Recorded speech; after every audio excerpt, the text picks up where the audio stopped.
नमस्कार दोस्तों, आप सभी का स्वागत है मिथुन ट्यूटोरियल्स यूट्यूब चैनल में। आज के हम इस वीडियो में हिंदी पेपर 4 में यानी सेकेंड ईयर 4th सेमेस्टर में दिए गए पाठ यानी कहानी जो है तू क्यों बैठ गया है पथ पर, ये जो कहानी है हम इसके बारे में जानेंगे। इसके जो कवि हैं हरिवंश राय बच्चन जी हैं। इसके कवि जो हैं हरिवंश राय बच्चन जी। अगर आपको आज का वीडियो अच्छा लगे तो वीडियो को कीजिएगा लाइक, चैनल को कीजिएगा सब्सक्राइब और इस वीडियो को अपने दोस्तों के साथ शेयर करना मत भूलिएगा। अब ये देख सकते हैं दोस्तों, ये यहाँ पर कवि परिचय हैं। अगर आपको कवि परिचय, ये पूरा कवि परिचय अगर आपको जानना है तो कमेंट करके बोलिएगा, हम कवि परिचय पर भी वीडियो बनाएंगे। तो आइए आज हम कविता का सारांश जानेंगे, तू क्यों बैठ गया है पथ पर। इसके जो कवि हैं वो हरिवंश राय बच्चन जी हैं। तो आइए शुरू करते हैं। अगर आपको इम्पोर्टेंस क्वेश्चन और एग्जामिनेशन प्रिपरेशन कैसे करने चाहिए, उसके लिए अगर आपको वीडियो चाहिए तो आप हमारे चैनल को सब्सक्राइब करें, आपको वीडियो मिल जाएगा। प्रस्तुत कविता प्रेरणात्मक कविता है। अभी जो हम ये प्रस्तुत कविता तू क्यों बैठ गया है पथ पर, यह कविता जो है प्रेरणात्मक, यानी इससे हमें ये इंस्पिरेशन मिलता है कि ये हम काम कर सकते हैं। यानी अभी जो ये हम कविता पढ़ रहे हैं इससे हमें एक इंस्पिरेशन मिलता है, इसलिए इसे एक प्रेरणात्मक कहानी कह सकते हैं या कविता, जिसे इंस्पिरेशनल पोयम कह सकते हैं या स्टोरी। इसे जीवन में निराश नहीं होने की प्रेरणा मिलती है। इससे जो है जीवन में निराश नहीं होने की प्रेरणा मिलती है हमें। ये कहानी के द्वारा हमें यह बताया गया है कि हमें जीवन में कभी भी निराश नहीं होनी चाहिए। इससे हमें ये कहानी से हमें ये प्रेरणा हमें मिलती है। जीवन में कितनी भी विपदा आए उससे हार नहीं मानना चाहिए। इसमें लेखक का कहना है कि जो कवि जो है उनका कहना है कि आपके जीवन में कितने भी विपदा यानी दुख कष्ट आए उससे कभी भी नहीं भागना चाहिए, उससे कभी भी हार नहीं मानना चाहिए, उसका सामना करना चाहिए, उसका सामना साहस और हिम्मत से करना चाहिए। जैसे कि अभी हमने कहा ना दोस्तों, उसका हिम्मत, विपदा जो आती है, कष्ट जो आते हैं हमारे जीवन में, दुख सुख जो आते हैं, उसका हिम्मत से जो है हमें साहस और हिम्मत के साथ जो है उसका सामना करना चाहिए, ना कि हमें उससे भागना चाहिए।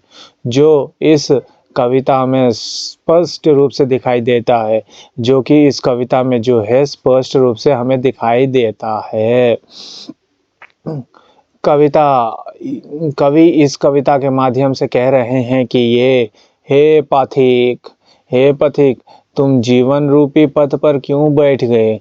इस कविता के द्वारा जो है कवि हमसे ये कहना चाहते हैं कि इस कविता के माध्यम से कवि हम पाठकों से ये कहना चाहते हैं कि हे पथिक, तुम जो हो अपने जीवन के रास्ते पर क्यों बैठ गए हो। ये हमसे कविता के माध्यम से जो है कवि कहना चाहते हैं। यहाँ पर पति का अर्थ होता है यात्री जो चलते रहता है, उसे पति कहा जाता है। अगर कोई लक्ष्य नहीं है तो भी मार्ग आगे बढ़ो, आगे चलते रहो, अपने पैरों को आगे बढ़ाते रहो। इसके द्वारा जो कवि का कहना है कि अगर तुम्हारा कोई लक्ष्य नहीं है जीवन में तो भी तुम चलते रहो, यूं रोट कर बैठ मत जाओ। ये इसके द्वारा जो है कवि का कहना है कि बिना लक्ष्य के भी तुम चलो, कोई लक्ष्य नहीं है तो भी चलो, लेकिन यूं मार्ग पर मत बैठो, तुम बैठो नहीं, आगे बढ़ते रहो। कवि का कहना है कि तुम बैठो नहीं, आगे बढ़ते रहो, नहीं तो चलने वालों के दल में अगर तुम बैठ जाओगे तो तमाशा बनकर रह जाओगे। कवि का कहना है कि तुम बैठो नहीं, आगे बढ़ते रहो, क्योंकि चलने वालों के दल में जो है अगर तुम बैठ जाओगे तो तुम्हारा एक तमाशा होगा, तुम्हें ताना मारेंगे। इसलिए जो है जो तुम चलते वाले के दल में जो है बैठो नहीं, बिना लक्ष्य के भी तुम अपने आगे बढ़ते रहो। दल का यहाँ पर अर्थ होता है दोस्तों, यानी टीम को जो है दल कहा जाता है। तुम क्यों बैठ गए हो पथ पर। आगे बढ़ते रहो। यही कवि कहना चाहते हैं कि बैठे हुए दल के साथ जो दल चल रहे हैं तुम भी उनके साथ चलते रहो, तुम क्यों बैठ गए हो पथ पर, ये कवि का कहना है। हे पथिक यानी यात्री से फिर कवि कह रहे हैं कि हे पथिक, हर मानव का इतिहास होगा, खुद इतिहास तुम्हें पुकारेगा। इसके द्वारा कवि का कहना है कि कवि कहते हैं कि हे पथिक यानी हे यात्री, हर मानव का जो है एक इतिहास रहेगा, यानी हिस्ट्री जो है हर एक मनुष्य का रहेगा। हिस्ट्री स्वयं तुम्हें पुकारेगा, यानी हिस्ट्री जो है तुम्हें खुद बुलाएगा। इसलिए कहते हैं, यहाँ पर कहा गया है कि इतिहास तुम्हें पुकारेगा, पुकार पुकार तुम्हें, पुकार पुकार कर तुम्हें कहेगा। और जो कह रहे हैं कि हिस्ट्री जो है पुकार पुकार कर तुम्हें कहेगा, इसीलिए जीवन रूपी राह में आगे बढ़ते रहो। इसीलिए कवि कहते हैं कि तुम जो अपने तुम्हें जो जीवन मिला है, उस जीवन रूपी रूप में जो है तुम अपने आगे बढ़ते रहो, तुम बैठो नहीं। ये निश्चित है कि जो धरती पर आया है उसे जाना ही है, तो क्यों बैठता है। कवि का कहना है कि यह सुनिश्चित है कि ये निश्चित है कि धरती पर जो आज मनुष्य आया है उसे एक न दिन धरती पे से जाना ही पड़ेगा, तो तू क्यों बैठता है। इस जीवन के पद में आगे बढ़ते रहो। और कवि कहते हैं कि इस जीवन के पद में जो है तुम आगे बढ़ते ही रहो, बैठने से कोई लाभ नहीं है। कवि का कहना है कि बैठने से तुम्हें कोई लाभ नहीं है, तुम्हें कोई लाभ नहीं मिलेगा, इसलिए तुम आगे बढ़ते रहो। अगर तुम निराश होकर जीवन की राह में रुक गए तो जीवित होकर भी मरे के समान दिखाई दोगे।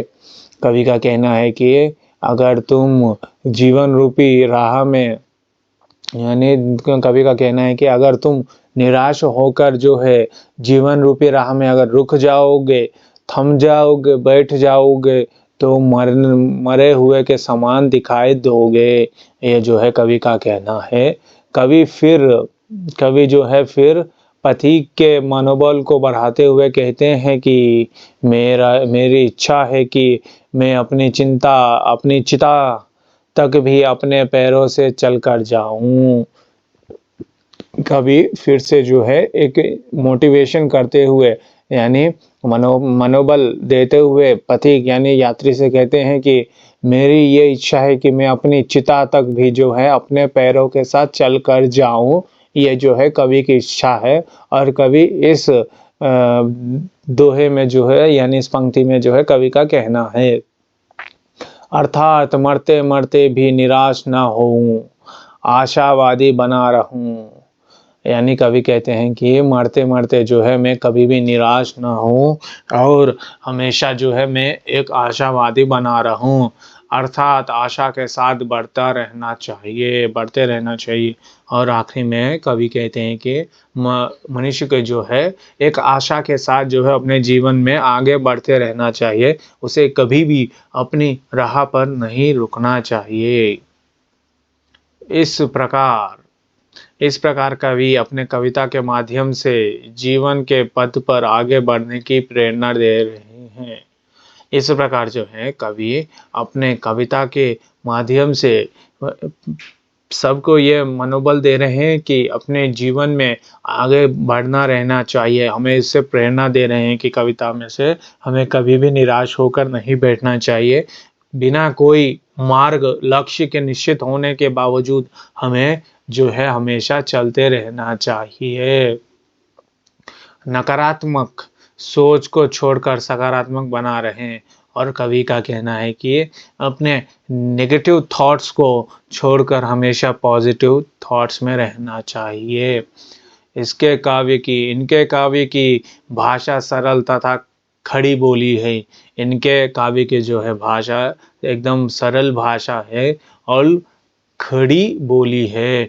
ये थी कविता का सारांश। तो क्यों बैठ गया है पथ पर, तो क्यों बैठ गया है पद पर जो है, ये कविता के सारांश थी, जिसके कविता हरिवंश राय बच्चन जी। अगर आपको आज का वीडियो अच्छा लगे तो वीडियो को कीजिएगा लाइक, चैनल को कीजिएगा सब्सक्राइब और इस वीडियो को अपने दोस्तों के साथ शेयर करना मत भूलिएगा। इंपॉर्टेंट क्वेश्चंस के लिए चैनल को सब्सक्राइब कर लीजिए। मिलते हैं अगले वीडियो में, बाय बाय।